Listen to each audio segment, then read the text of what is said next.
Hello friends, स्वागत है आप सभी का सीबीबीकल आर्ट्स क्लास में। दोस्तों, आज की वीडियो बहुत ही मोस्ट इंपॉर्टेंट होने वाला है, क्योंकि आज के इस वीडियो में इतिहास में कैसे आप आंसर बनाकर लिखेंगे।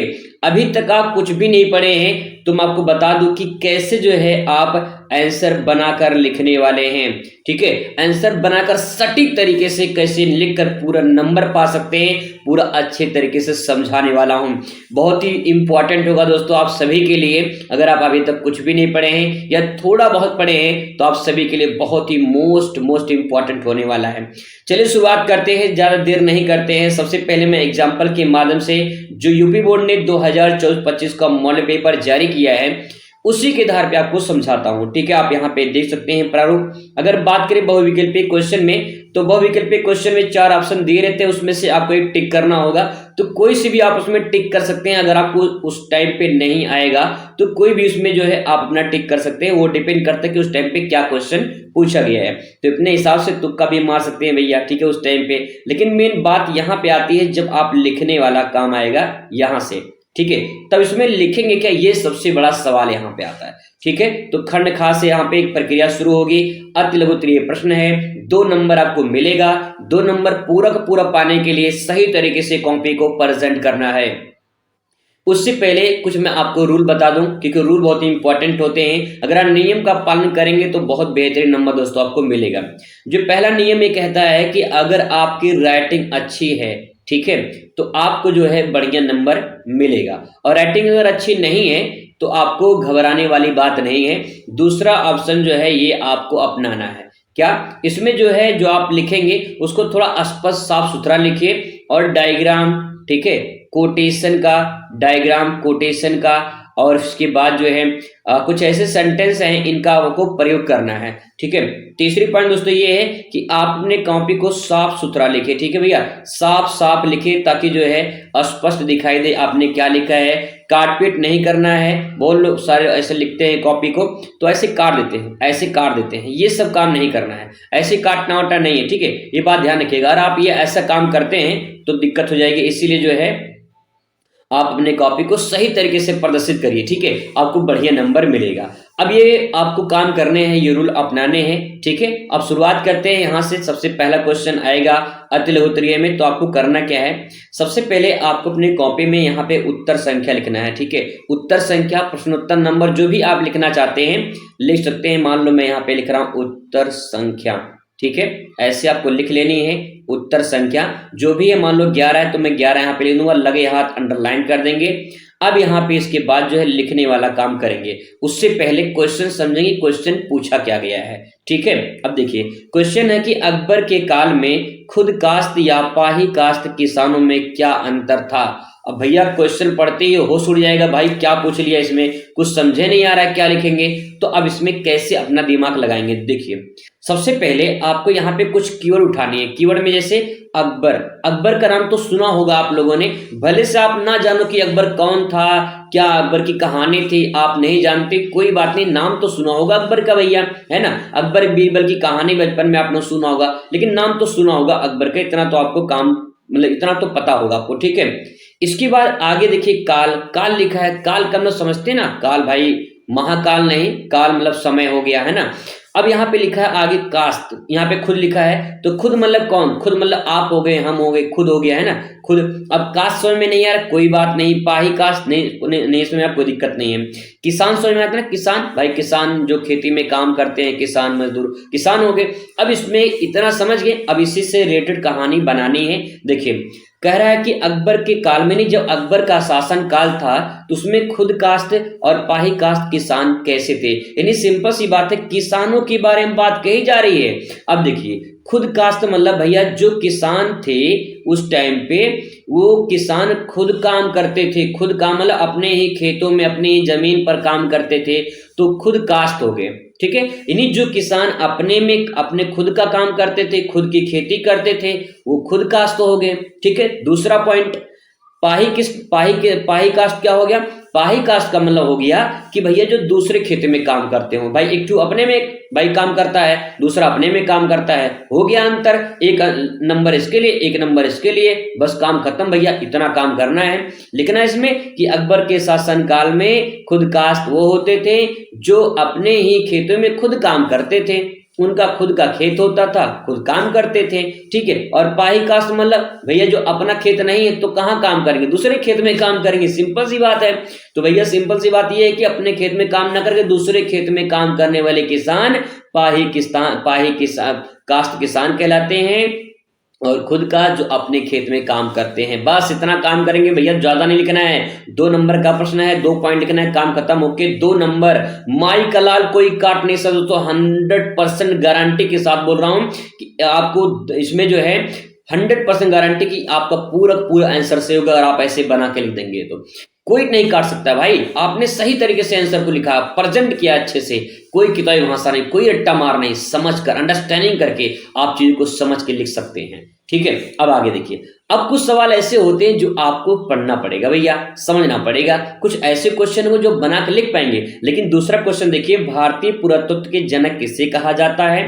वो भारतीय पुरातात्विक सर्वेक्षण के जनरल कब बने, ठीक है, ये आपसे पूछा गया है। तो अगर इस क्वेश्चन का आंसर नहीं पता है, इससे भी नाम पूछा है भैया, जनक कौन है, नाम नहीं पता है, तो आप क्या करेंगे, छोड़ देंगे, क्वेश्चन नहीं छोड़ेंगे, क्वेश्चन लिखेंगे, ठीक है, कुछ ना कुछ लिखेंगे। नहीं आ रहा है बना के लिखिए, नहीं आ रहा है फिर भी दूसरा नाम लिखिए, कोई दूसरे क्वेश्चन का आंसर लिखिए, लेकिन छोड़ना नहीं है किसी कीमत पर भी, ठीक है।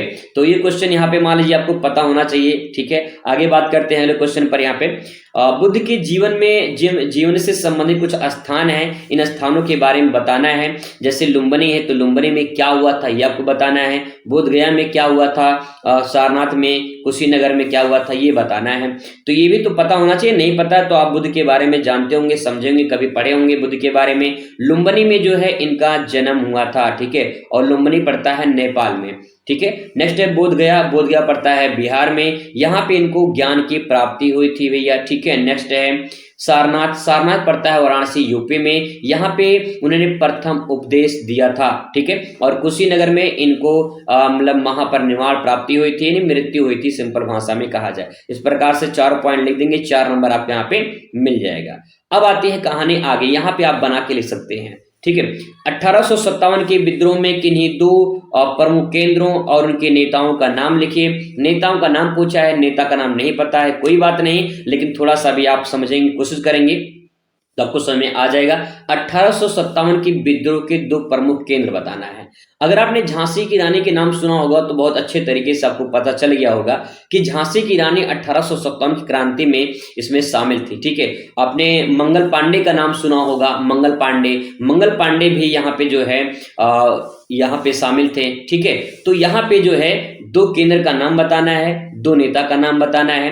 नेताओं के नाम में कोई दे सकते हैं नेता, लेकिन इसमें स्वतंत्रता सेनानी का नाम देंगे आप लोग, ठीक है, उनका भी नाम ले सकते हैं, झांसी की रानी, नाना साहब, तात्या टोपे, मंगल पांडे, इन सब का नाम इसमें ऐड कर सकते हैं अगर नहीं आ रहा समझ में कुछ, ठीक है। कुछ ना कुछ लिख देंगे, कुछ ना कुछ मिल जाएगा। कुछ ना लिखने से अच्छा है कुछ लिख कर आएंगे, कुछ ना मिलने से अच्छा है बहुत कुछ मिल जाएगा, ठीक है, यहाँ पे ध्यान रखेंगे। नेक्स्ट है भारत का संविधान कब लागू हुआ और संविधान सभा के अध्यक्ष कौन थे? आप हर साल 26 जनवरी 15 अगस्त मनाते हैं, क्यों मनाते हैं इतना तो पता होगा क्यों मनाते हैं। संविधान कब लागू हुआ? 26 जनवरी 1950 को, ठीक है, 26 जनवरी 1950 को देश का संविधान लागू हुआ, ठीक है भैया। और आजादी मिली हमें 15 अगस्त 1947 को, संविधान लागू हुआ 26 जनवरी 1950 को। अब आगे पूछा है संविधान सभा के अध्यक्ष, तो संविधान सभा के अध्यक्ष अगर नहीं पता है तो आप इसे स्किप कर सकते हैं, या तो अगर पता है तो आप लिखेंगे यहाँ पे डॉक्टर राजेंद्र प्रसाद, नहीं पता है तो देश के पहले राष्ट्रपति डॉक्टर राजेंद्र प्रसाद यहाँ पे ऐड कर देंगे, काम ओके हो जाएगा भैया, ठीक है। ऐसे दोस्तों क्वेश्चन कुछ चीजें ऐसी जो बना के आप लिख सकते हैं, कुछ चीजें हैं जो आपको पता करना पड़ेगा, लेकिन आगे जो लिख पाएंगे यहाँ पे देख पाएंगे उसमें आप बना के अच्छे से और लिख पाएंगे और बढ़िया नंबर पा सकते हैं। जैसे कि सांची के स्तूप के संरक्षण में भोपाल के बेगमों की भूमिका का वर्णन कीजिए, तो यहाँ पे अब क्वेश्चन समझ में नहीं आ रहा क्या लिखे, तो उसमें देखिए अब लिखेंगे सांची का स्तूप, ठीक है, संरक्षण भोपाल के बेगमों के प्रमुख वर्णन करना है भूमिका का, ठीक है। तो आपको भोपाल तो समझ में आता होगा, मध्य प्रदेश की राजधानी भोपाल। बेगम समझ में आता है, बेगम, ठीक है, बेगम भाई कहते हैं बेगम, है ना। अब यहाँ पे बेगम भोपाल की जो कहानी है इसमें समझना है कि इन्होंने जो बेगम थी भोपाल की, उन्होंने कैसे सांची स्तूप का संरक्षण किया था ये हमें बताना है। और संरक्षण का मतलब क्या होता है, संरक्षण का मतलब भैया देख रेख करना, उसको संरक्षण करना, सुरक्षा प्रदान करना। इस प्रकार से जो सांची का स्तूप था मध्य प्रदेश में भोपाल में, वहां पे जो है उनका संरक्षण करना है। तो उसमें लिखेंगे कि उनकी बेगमों के द्वारा, जो बेगम थी भोपाल की बेगम जो थी, उनके द्वारा सांची के स्तूप का संरक्षण किया जाता था, उनका देखभाल किया जाता था। ऐसे सेंटेंस बना बना के कुछ ना कुछ लिखना शुरू करेंगे तो और सेंटेंस आपको याद आएंगे और कहानी आपको समझ में आएगी और फिर अच्छे से आप उसे प्रेजेंट कर पाएंगे। मान लीजिए 5 नंबर का है पर 5 में 5 नहीं मिलेगा तो 3 नंबर तो मिल जाएगा। क्वेश्चन छोड़ने से अच्छा है कुछ लिख कर आइए, कुछ मिल जाएगा, यही सही तरीका होता है आपको, ठीक है। नेक्स्ट है, अगला है कि अभिलेख के अध्ययन के समय अभिलेख शास्त्रियों ने होने वाली समस्याओं की सूची बनाइए। अब सूची बनाना है भैया, कुछ समझ में नहीं आ रहा क्या करें, तो आइए इसमें देखते हैं। अभिलेख समझ में आता है, कोई बात नहीं, नहीं समझ में आता होगा छोड़ दीजिए इसे। अध्ययन के समय, यानी हम कह रहे हैं कि यहाँ भैया अध्ययन के समय लिखा है। अब अभिलेख मतलब कि अध्ययन करने की बात हो रही है, मतलब इसका मतलब कि अभिलेख को पढ़ा जा सकता है। यहाँ पे अध्ययन का मतलब क्या होता है, पढ़ना। तो अभिलेख जो होते थे उसमें हम उससे पढ़ सकते हैं, जैसे किताब है ना, किताब से आप पढ़ सकते हैं, ऐसे अभिलेख है। अब ऐसे समझिए, तो अध्ययन के समय मतलब जो अभिलेख होते थे उससे पढ़ाई की जाती थी, आप इतना समझ लीजिए, ठीक है। आगे देखिए, अभिलेख शास्त्रियों जैसे किताब होता है, किताब का लेखक होता है, ऐसे ही जो अभिलेख होते थे उस टाइम पे, उन अभिलेख शास्त्रियों में अभिलेख को लिखने वाले जो अभिलेख शास्त्री, ठीक है, वो हो गया। अब यहाँ पे जो अभिलेख होते थे उनको पढ़ा जाता था और जो लिखने वाले होते थे उनकी समस्याओं के बारे में बताना है। कहानी समझ में आ गया भैया, लिखिए अब यहाँ से, ठीक है। जैसे अगर बात करें मुंशी प्रेमचंद की कहानी यहाँ पे और कबीरदास के बारे में बात कही जा रही है, तो कबीरदास जब उस टाइम पे लिखते होंगे या तुलसीदास जी लिखते होंगे या प्रेमचंद जी लिखते होंगे तो उनके सामने क्या समस्याएं आती होंगी, वही बात यहाँ पे लिखना है। मतलब वही बात नहीं, उससे संबंधित है यहाँ पे। तो जो अभिलेख है ना, इसका मतलब अभिलेख को पढ़ सकते हैं, दूसरा अभिलेख को लिखा जाता है और लिखते समय कुछ समस्याएं आती थी तो आप इसमें लिखेंगे, ठीक है। उस टाइम पे कहाँ उतना टेक्नोलॉजी हुआ करता था, उस टाइम पे कहाँ उतना पेन हुआ करता था लिखने के लिए, तो ऐसे बना बना के सेंटेंस लिखेंगे कि उस टाइम पे क्या क्या समस्याएं होती थी, पेन नहीं होता था, कॉपी नहीं होती थी, कैसे लिखते थे लोग, पत्थर पे लिखते थे, सेलखड़ी पे लिखते थे, इस प्रकार से कितनी समस्याएं होती होंगी उस टाइम पे। तो आप ऐसे लिखिए बना के, बहुत बेहतरीन नंबर मिलेगा अगर आप सेंटेंस को ऐसे लिखेंगे, कोई काट नहीं सकता है, अच्छे तरीके से समझ जाएंगे, अच्छे तरीके से प्रेजेंट कर पाएंगे दोस्तों, ठीक है। ऐसे आप पूरी कहानी लिख सकते हैं यहाँ पे। अगर समझ में नहीं आ रहा है तो करके आप समझने की कोशिश करिए, आपको सब कुछ समझ में आएगा। इसके बाद क्वेश्चन बढ़ेगा आपका दीर्घ उत्तरीय प्रश्न, ये 10 नंबर का सवाल होता है और 10 नंबर के सवाल को कम से कम आपको 3 पेज में तो आंसर देना ही देना है भैया, तभी 10 नंबर मिलेगा पूरा, ठीक है।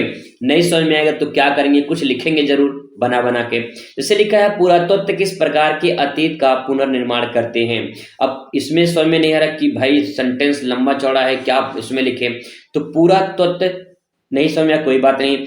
किस प्रकार अतीत का कहते हैं ना, अतीत में घटनाएं घटी थी, तो अतीत का मतलब कि जो पास्ट में जो बीते हुए समय है उस टाइम पे जो घटनाएं घटी हैं उसके बारे में बताना है। उसका पूरा जो है पुनर्निर्माण, यानी पुनर्निर्माण मतलब क्या, दोबारा निर्माण करना कैसे होता है, इन सब के बारे में। तो अगर आप इसमें सेंटेंस समझ गए होंगे तो आप इसमें लिखेंगे पुरातत्व, पूरा मतलब प्राचीन समय में पुरातत्वविद, यानी प्राचीन समय में जो रिसर्च करता होते थे, जो शोध करता होते थे, वो कैसे जो है अतीत को देखकर और फिर पुनर्निर्माण करते थे, फिर पुनः चीजों को समझते थे, फिर उसका जो है निर्माण करते थे। बहुत सारे से लोग प्राचीन को देखकर नए चीज को फिर फॉलो करते हैं और फिर उसी को आगे बढ़ाते हैं। ऐसे चीजें हैं, सेंटेंस को ऐसे बना के लिखेंगे, ठीक है। अगर ये नहीं आ रहा है तो अथवा करके दिया रहता है, आप इसको भी लिख सकते हैं। स्तूप क्यों और किस प्रकार बनाए जाते हैं, इसके बारे में लिखेंगे। तो स्तूप का मतलब होता है ऐसे टाइप का बना होता है, ऐसे संरचना, ठीक है। इसमें कुछ अवशेष होते हैं जिसे बुद्ध से संबंधित जो है अवशेषों को इसमें रखा जाता था, उसी को स्तूप के नाम से जाना जाता है। ठीक है। अब इसमें जो है एक उस्तूब इस प्रकार से बन जाएगा और फिर इसके बाद जो है इसके बारे में फिगर थोड़ा बना दीजिए, डायग्राम का प्रयोग कर लीजिए। लॉन्ग क्वेश्चन में डायग्राम, फिगर, कोटेशन इनका इस्तेमाल करिए, ठीक है। नहीं आ रहा बना के डायग्राम उसमें आप एडजस्ट करिए और फिर इसके बाद जो है अपने आंसर को प्रेजेंट करिए। थोड़ा कोशिश करेंगे दोस्तों ना, तो कोशिश तो करेंगे तो आपको कुछ मिलेगा, क्योंकि कोशिश करने वालों कभी हार नहीं होती है, ये बात ध्यान रखिएगा। तो आप अगर कोशिश करेंगे तो आपकी हार नहीं होगी, आपकी जीत होगी, क्योंकि आप कोशिश कर रहे हैं।